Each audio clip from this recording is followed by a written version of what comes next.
This is the 100% true and very terrifying story that Apple, the inventor of the iPhone that we all know and love, myself included, does not want you to know. Sundan Young was an aspiring college graduate who was working in the logistics department of an Apple production factory. He was known for being a very shy individual and the kind of person who just kept to himself, the person who just went to work and did what he was paid to do. So, being that kind of person, no one ever took him as the type of individual to do anything out of the ordinary or mischievous. He was just a hardworking guy who did his job and then went back to his regular life outside of work, like any other normal person would. Well, one day when Sundan Young was doing his job, which specifically was to take the brand new iPhone prototypes and send them to Apple, that way they can, I'm assuming, test them and see if there's anything wrong before sending them into final production. Sundan Young happened to be missing one of the prototypes, which scared the hell out of him, because this was his responsibility. So Sundan Young did the right thing and reported this situation to his bosses. Eventually, time passes on and things go back to normal until one day when Sundan Young was at home. He was shocked to hear a loud bang come from the entrance of his home.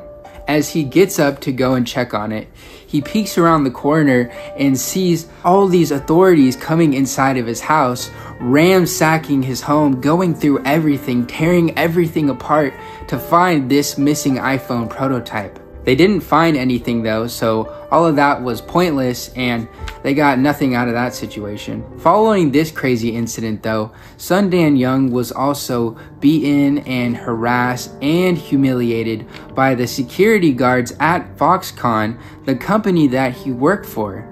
They put Sundan Young through a lot and they questioned him and they put him through intense psychological distress because they wanted to get something out of this situation and hopefully find the prototype. But it was just super evil and manipulative, the things they did to Sundan Young.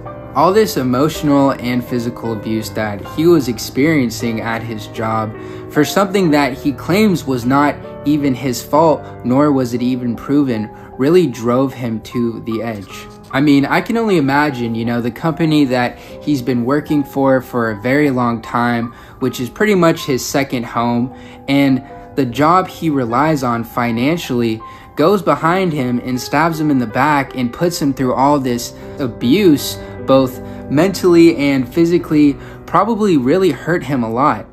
The last text Sundan Young sent out was a message to his girlfriend which read, "Dear, I'm sorry, go back home tomorrow," which showed the kind of character he was, which was a very caring person and that he loved his girlfriend a lot.